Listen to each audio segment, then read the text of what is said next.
Sejam bem-vindos a mais um vídeo. O meu nome é Pedro Ribeiro e eu sou psicólogo.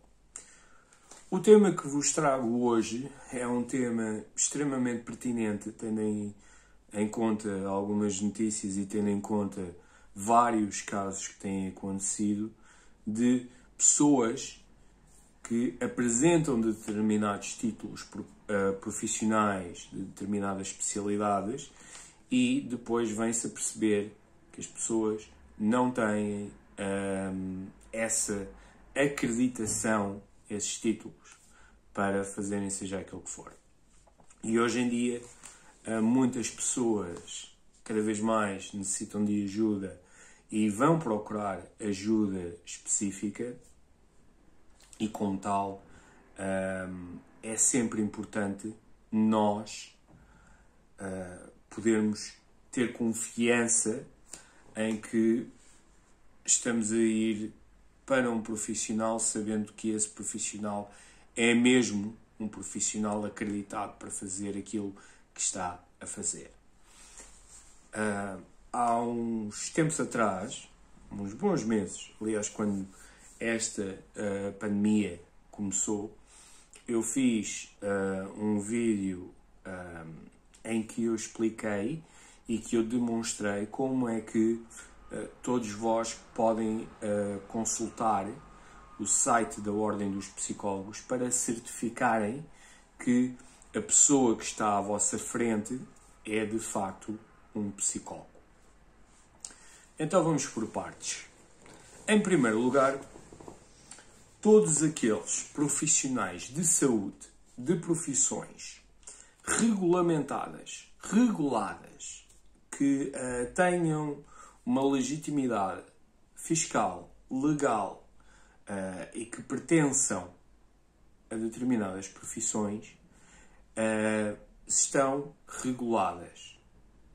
Essa regulação pode ser no contexto geral da lei ou ela é regulada por entidades que são responsáveis pela sua regulação e pela supervisão das suas atividades.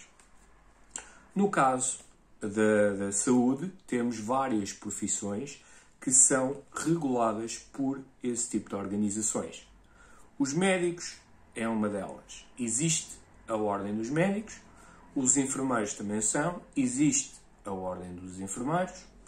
Em termos profissionais de saúde também existe a Ordem dos Nutricionistas, também agora.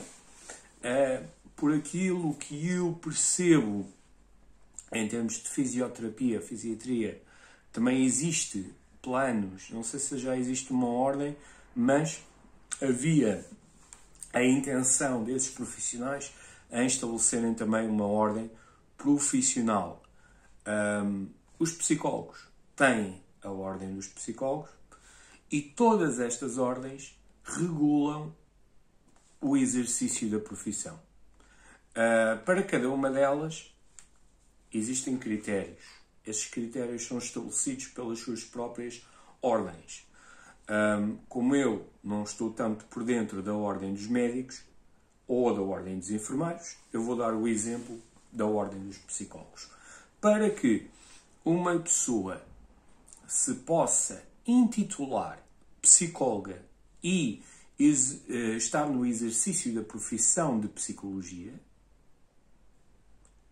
exercício enquanto psicólogo, deve preencher alguns critérios. Bom, antes de mais, todos os psicólogos em exercício profissional têm que estar inscritos na Ordem dos Psicólogos. E isso implica também terem as suas cotas em dia. Para um psicólogo chegar até à ordem, necessita, obviamente, completar um curso superior em psicologia, que hoje em dia é estabelecido em 5 anos. Licenciatura mais mestrado. Pode ser na área académica, clínica, educacional, social das organizações, forense, saúde, seja qual for. Tem que ter 5 anos num curso superior e um curso superior que seja reconhecido. Portanto, todas as faculdades que hoje em dia que têm na sua oferta académica perdão, um curso de Psicologia, esse curso à partida é reconhecido pelo Ministério da Ciência e do Ensino Superior, que no caso do ensino superior é aquele que regula o seu funcionamento. E, portanto, à partida, esses cursos são reconhecidos, o que significa que não levantarão grandes problemas na ordem dos psicólogos quando for entregue o certificado de habilitações vindo desse sítio. Esse certificado de habilitações comprova que a pessoa concluiu os 5 anos de formação em determinada instituição. Aí ele pode estar apto a candidatar-se à Ordem dos Psicólogos e a partir daí começa o seu processo de inscrição e o seu processo enquanto membro efetivo. O que é importante esclarecer também é que para se chegar a membro efetivo da Ordem, o candidato necessita de fazer um estágio profissional de 12 meses ou 160 horas e preencher todos os requisitos pelo meio. Enquanto a pessoa está a executar esse estágio profissional, na própria Ordem dos Psicólogos ela tem uma designação atual de psicóloga júnior. Gostem do termo ou não, é aquilo que se aplica neste momento. Enquanto que os psicólogos júniores podem, no âmbito do seu estágio profissional, realizar atividades relacionadas com psicologia, também é importante salvaguardar que esses psicólogos júniores são e têm que ser acompanhados por orientadores que são psicólogos, membros efetivos da Ordem, com mais de 5 anos, ou pelo menos 5 anos de exercício profissional, várias horas na sua atuação, nas especialidades e nas áreas às quais eles orientam os estagiários. Portanto, claro que esses estagiários ou esses psicólogos júniores fazem trabalho de psicologia supervisionados. Mas isso, a maior parte das entidades tem essa diferenciação. Até porque também é importante para o cliente ou para a pessoa que vai procurar ajuda saber quem é que tem à sua frente. E depois, então, no final de todo esse processo, a pessoa é atribuída a efetividade na Ordem dos Psicólogos. E aí é um psicólogo. Bom, pelo menos é isto que acontece na Ordem dos Psicólogos. Na Ordem dos Médicos, na Ordem dos Enfermeiros, na Ordem dos Nutricionistas, eles têm os seus requisitos necessários e a sua própria regulamentação e o seu próprio código de atuação, código deontológico. O que é importante referir é que todas essas profissões que estão abrangidas por ordens profissionais que regulam o seu exercício possuem um determinado número. E isto é aquilo que se chama cédula profissional. Por acaso, eu não trouxe aqui a minha carteira, senão eu mostraria a minha cédula profissional. Essa cédula contém a identificação da pessoa, ou seja, pelo menos a fotografia do profissional, contém o seu número de cédula profissional, o carimbo ou a apreciação da própria ordem ao qual ele pertence e assinado pelo bastonário, ou seja, pela pessoa que representa, enquanto líder, por assim dizer, da ordem profissional. Todos os profissionais têm esse número de cédula. Aliás, por lei, na maior parte dessas profissões, sempre que existe um relatório em que tenha sido executado um acto profissional, tem que constar ali o seu número de cédula. No caso dos psicólogos, toda a documentação que seja oficial, como por exemplo consentimentos informados, como por exemplo relatórios de avaliação psicológica, como por exemplo pareceres psicológicos, todos eles, pelo menos, têm de conter o número de cédula profissional. E isso acredita-os enquanto profissionais daquela área. Portanto, para alguém se designar psicólogo, necessita de ter essa documentação. Alguns colegas, mesmo no campo da psicologia, isto é uma discussão recorrente, são a favor, ou pelo menos concordam com um estilo mais americano, por assim dizer, de colocar comprovativos ou certificados das suas habilitações na parede, portanto, no próprio espaço em que dão sessões, dão consultas. A minha opinião sobre isso é que eu acho que poderá ser, na cultura em que nós estamos, poderá ser visto como um ato mais narcisista ou egocêntrico, este aqui julga-se que é o melhor e então tem isto tudo, tem a parede toda decorada, todos os certificados e mais alguns.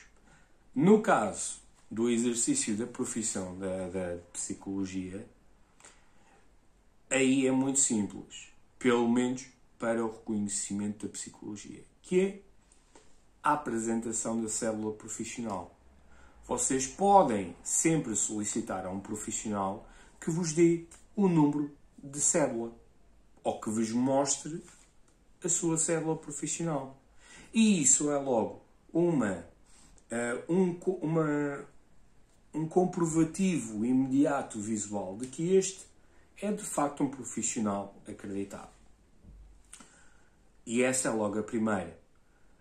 Claro que vocês, se forem pessoas que tenham até mais à vontade com tecnologia, podem sempre ir ao site das ordens das profissões ao qual vocês querem recorrer, e se essas profissões forem reguladas por ordens profissionais, no site dessas ordens, tal como existe na ordem dos psicólogos,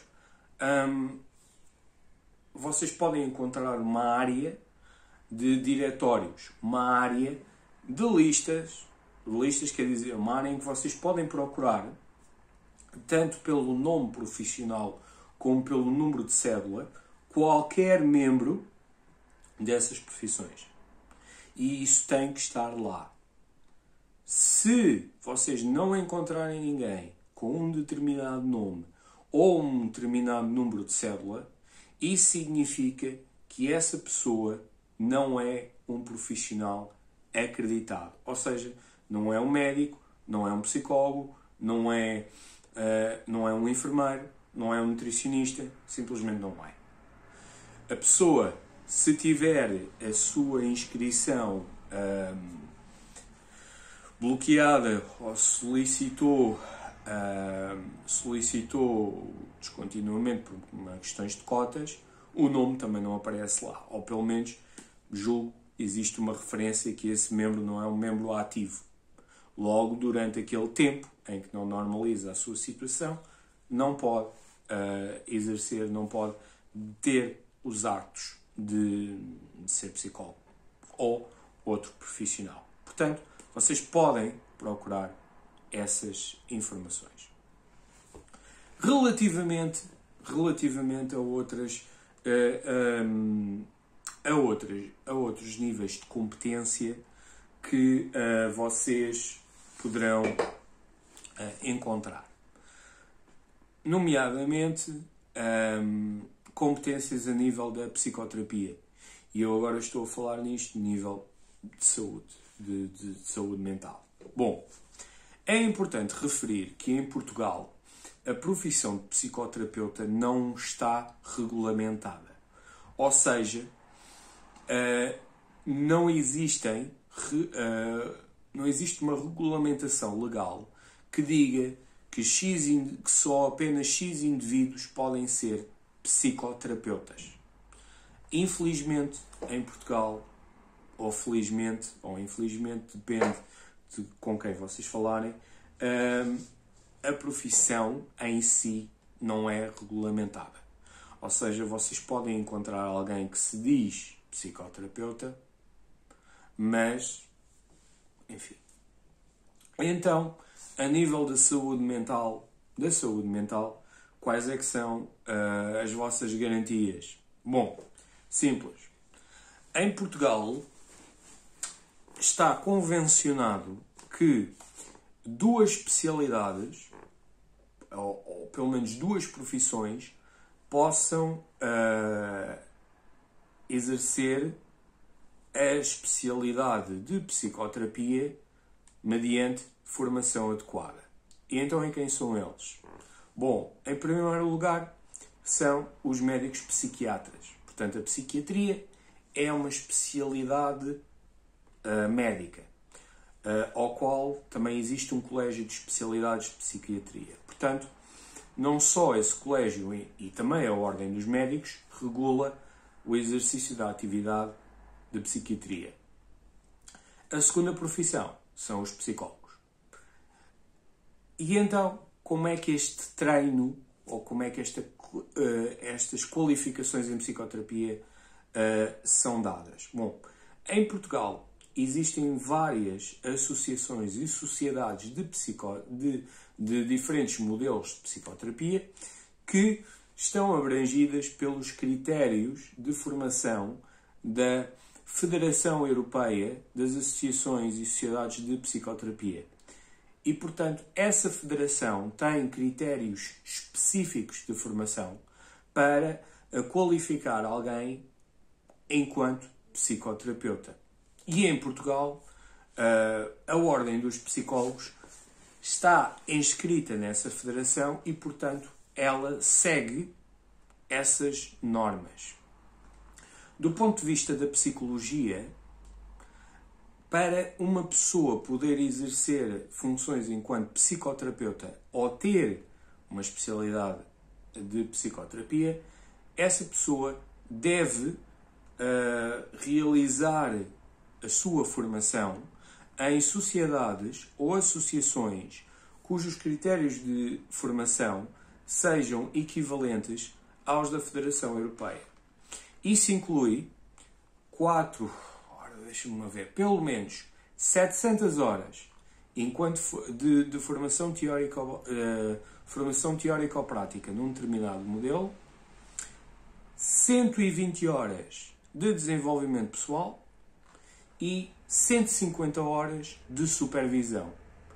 Tudo isso, e mais alguns créditos formativos, tudo isso são critérios que as sociedades e associações que preenchem ou que querem estar dentro da EFPA, que é assim que se chama, devem manter. No final qualquer pessoa que tenha uma formação desse calibre poderá ter uma especialidade em psicoterapia ou poderá exercer funções de psicoterapia. Na Ordem dos Psicólogos, essa especialidade avançada já foi documentada por todos aqueles que assim o desejarem pedir e que pode ser representada por um diploma. A maior parte dos membros dessas sociedades e associações são sócios. Portanto, uma das formas de vocês garantirem que alguém é psicoterapeuta é perguntarem à pessoa quais é que são as suas qualificações, ou em que modelo é que tem essa formação e a quem é que estão associados. Depois, se houver alguma dúvida pela vossa parte, vocês podem simplesmente ir aos sites das associações e sociedades e verem se existe de facto alguma informação no diretório deles, ou mesmo ligar para lá e questionarem se determinado profissional está inscrito ou é sócio da sociedade a que pertence. Por exemplo, eu sou sócio da Associação Portuguesa de Terapias Comportamentais Cognitivas Integrativas, a APTCCI, que, no seu caso, tem uma parte que é o Diretório de Terapeutas, no site da APTCCI, ao qual os seus sócios podem deixar lá os seus contactos para que as pessoas procurem terapeutas certificados no modelo cognitivo ou comportamental integrativo através do site da associação. Isso é uma forma de certificarem que a pessoa é competente para exercer as suas funções. Em conclusão, se vocês estão à procura de um profissional pela primeira vez, fazendo pesquisas, vocês podem ter sempre recursos ou encontrar sempre sítios onde poderão certificar das competências, ou melhor, da acreditação profissional dessas pessoas. Se estamos a falar de médicos, têm a Ordem dos Médicos. Estamos a falar de psiquiatras, têm a Ordem dos Médicos no Colégio de Especialidade de Psiquiatria. Se estamos a falar de psicólogos, têm a Ordem dos Psicólogos. Se estamos a falar de enfermeiros, existe a Ordem dos Enfermeiros. Estamos a falar de nutricionistas, existe a Ordem dos Nutricionistas, etc. E se vocês tiverem dificuldades ou se vocês tiverem dúvidas relativamente à qualificação dessas pessoas, devem entrar em contacto com essas entidades. E, portanto, existe sempre uma forma de vocês conseguirem cruzar as vossas informações e perceberem se de facto aquela pessoa que diz que é um determinado profissional pode exercer legalmente essa profissão, esses atos. E eu digo isto porque hoje em dia, mais do que em muitos momentos pelos quais nós passamos ou que continuamos até a passar, hoje em dia há muito aproveitamento e existe um terreno muito fértil para fraudes, para usurpação de funções, para esse tipo de crimes. E isso são crimes. Portanto, protejam-se, certifiquem-se que os profissionais são quem são, junto às entidades que os regulam. Peçam as cédulas, peçam os números, peçam às pessoas para vos mostrarem provas. Porque se essas pessoas de facto são quem são e podem fazer aquilo que dizem que podem fazer, então eles não terão problemas nenhuns em mostrar-vos aquilo que vocês necessitam para se sentirem seguros relativamente à acreditação profissional dessas pessoas. Obrigado pelo vosso tempo. Se gostaram deste vídeo, subscrevam o canal, partilhem, já que isto é uma informação útil para todas as pessoas. Desejo-vos a todos a continuação de bons dias, dias com saúde, dias estando protegidos. Vemo-nos então numa próxima.